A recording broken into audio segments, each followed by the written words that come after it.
Hey guys, new year, new me. The spirit of the new year always gets me in the mood to try new things, so that's why this video is going to be my first foray into hang gliding. And wouldn't you know, it's just about time for my first flight.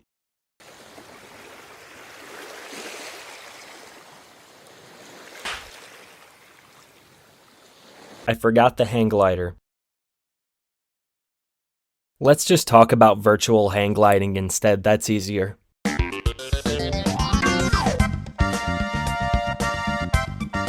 Since 1665 or so, when gravity was first invented, humanity has been fascinated with the idea of fighting against its force and taking to the skies. But that's not what we're here to talk about today. We're here to talk about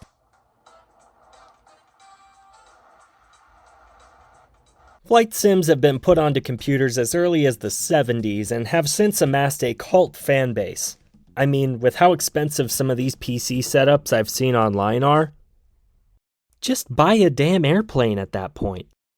There have been quite a few of these virtual flight simulators for consoles as well, and one we'll be talking about today is a little title called Pilotwings Resort. Now, you may be looking at this box and saying, well, that's all well and good, but I don't even know what a Pilotwings is. Pilotwings was originally a game released for the Super Famicom in 1990 in Japan, and as a launch title for the console in North America in 1991. There were other flight sim games for consoles at this point, but none of them were as user-friendly and made with the everyman in mind as Pilotwings was. Also, the SNES had that fancy Mode 7 built into it, giving the game a more 3D feel than the rest of all the not 3D games of the time. Needless to say, this game did well for its time. It was a basic flight sim game wherein the goal was to receive your pilot's license for a variety of air vehicles, with a sequel to the title being released in 1996 for the Nintendo 64. Guess what they named that one? And finally, in 2011, humanity was blessed with this little invention, the Nintendo 3DS, and with it came one of its launch titles and the most recent game in the series, Pilotwings Resort. Cracking open the case, the first thing we see is the game manual. On page 1, Nintendo gives a brief history of the Pilotwings franchise. Pilotwings was released in 1991 for the Super Nintendo Entertainment System, and Pilotwings 64 was released in 1996 for the Nintendo 64 system, making Pilotwings Resort the third title in the series. Alright, math checks out. The rest of the manual goes over the basics of in-game mode selection and controls, and even though most of the information is a bit redundant since it's all explained in the game as you play anyway, I do have to admit that I still miss having these paper inserts around. Also included in the case is a paper insert showing off two other early 3DS titles, Nintendogs Plus Cats and Steel Diver, with color ads and a few paragraphs describing each title. On the back is a picture of Woohoo Island with this eyesore of a barcode on the bottom. I'm gonna talk about this for a minute. Why is this here? The case already has a barcode and copyright information on it. And even if it didn't, they had all this blank space on top of the image right here. So why did they decide to put the barcode and copyright information on the bottom of the page, where the focal point of the shot is? Anyway, I'm getting carried away. Next up in the case is an offer to earn exclusive rewards at Club Nintendo's website, rest in peace. And finally, we have the game card itself, which I think has a nice look to it. Even if you don't have the case for the game, you know exactly what you're getting into. Come on, plane, sky, sun, self-explanatory. Do you think I should talk about what the inside of the box smells like? That's enough messing around with the contents of the case. Let's pop this bad boy in the console and take a look at the game itself.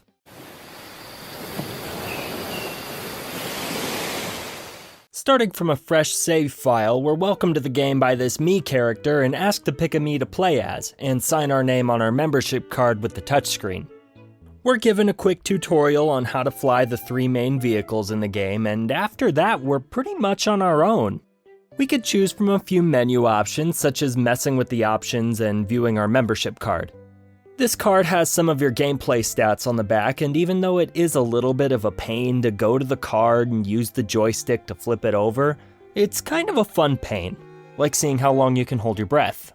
But the real stars of the show here are Free Flight and Mission Mode. Both of these modes are relatively self-explanatory, but I'm gonna explain them anyway. Mission mode is the mode where you complete missions. Wow, I never would have guessed. There are 5 different mission classes, ranging from training to platinum, and 9 missions per class, 3 for each type of vehicle. The missions are generally very simple, fly through the rings or land on the pads or something like that, but that doesn't mean they aren't challenging. I had a rough time with a few of these missions at 22. If I was trying to do this as a still developing 10-year-old, I would have had stress headaches. And when you finally beat all of the missions in the final level, Platinum, they reward you with this really nice fuck you. And on the other side of the coin, we have Free Flight mode. In this mode, you pick your aircraft, and after that, you're allowed to just dick around and do whatever you want. There are a few types of collectibles, such as balloons and Mii trophies laying around the island, and if you get enough of them, you can unlock things like more flight time and dioramas. Just neat little trophies similar to the ones in Super Smash Bros, except these ones move? This is incredible! Free Flight mode is a fun little thing to play with and can even help you master the controls of the game for future missions. Speaking of which, Nintendo has a way of making game controls incredibly intuitive, and this is no exception. The 3DS thumbstick makes maneuvering each of your vehicles incredibly simple to pick up for anybody, yet difficult to master. That said, the controls for the rocket belt blow. I don't know, maybe I just don't have the brain function necessary to nail them down, but I had a bitch of a time trying to maneuver this thing, especially with the landings. It always feels like I'm either giving it too much thrust or not enough.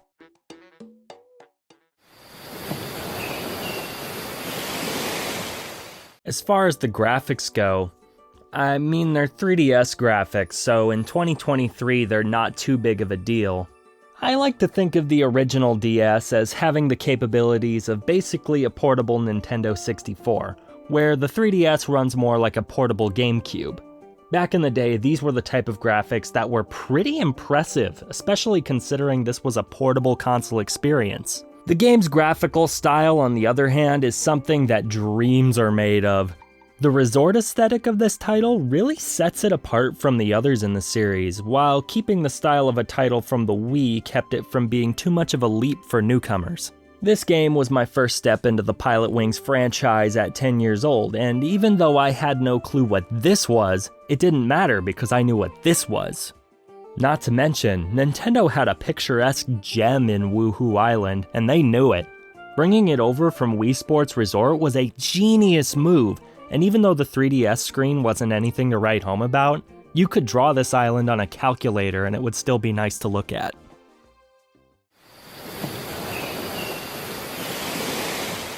There are a total of 6 aircraft available in the game, being the airplane, hang glider, and rocket belt, as well as their beefed up counterparts, being the turbojet, super rocket belt, and what the hell even is this? It honestly kinda surprises me that there are no helicopters available in this game, considering how common they are in real life, but that may be because it would have controlled too much like the rocket belt to include it. Your guess is as good as mine. Each aircraft plays differently from the others. The hang glider is by far the fastest of the main 3, but good luck making any sort of sharp turn in this thing. In contrast, the rocket belt is the best choice for squeezing into tight areas, but tends to be the slowest. The airplane is the main event here, and is a decent balance of speed and handling. If I had to pick a favorite though, I'd honestly have to go with the hang glider. I just had way more fun with this one than I did with the other two, and also the music that plays while you're gliding is one of my favorite Nintendo music tracks in general. If this song isn't playing at my funeral, then I'm not going. Oh yeah, and I almost forgot to mention the 4 exclusive! This thing is super fun to play with, but it's only available in one single mission. Well, that's kind of a letdown. I mentioned earlier that each of the missions in mission mode are tailored to specific vehicles, and similar to that, there are also collectibles in free flight mode that are only available when you're piloting a certain one. For instance, the Mii trophies are only available when you're using the rocket belt or super rocket belt due to their placement tending to be in places that would be difficult to reach in either the glider or the airplane. I like this because not only does it keep the map from feeling cluttered with collectibles, but it also forces the player to get comfortable with each of the vehicle types, moving to the souped up counterparts if they want to. It's a good thing you can collect these in either the hang glider or the pedal glider, because if this thing had its own collectibles, then I'd never be able to 100% this game.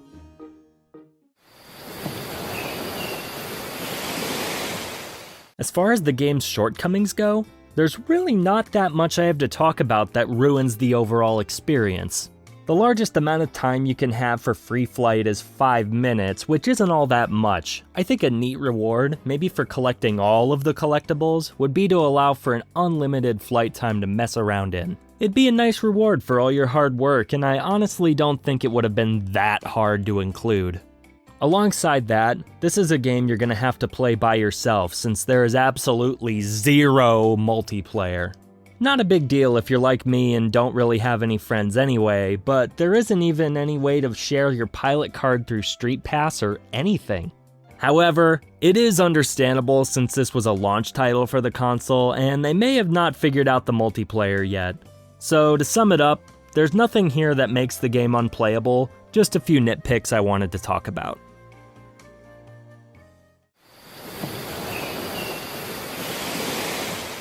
Overall, Pilotwings Resort is a fun experience that did a decent job at showing fans what was in store for the, at the time, brand new console. It's honestly still an enjoyable title to sit down with and kill an hour. I'd like to know what you thought about the game as well, so feel free to leave your experiences in the comments below. While you're at it, I would appreciate if you'd also consider subscribing and hitting that notification bell. But until next time, I'm WorldWideJeb, and thanks for watching.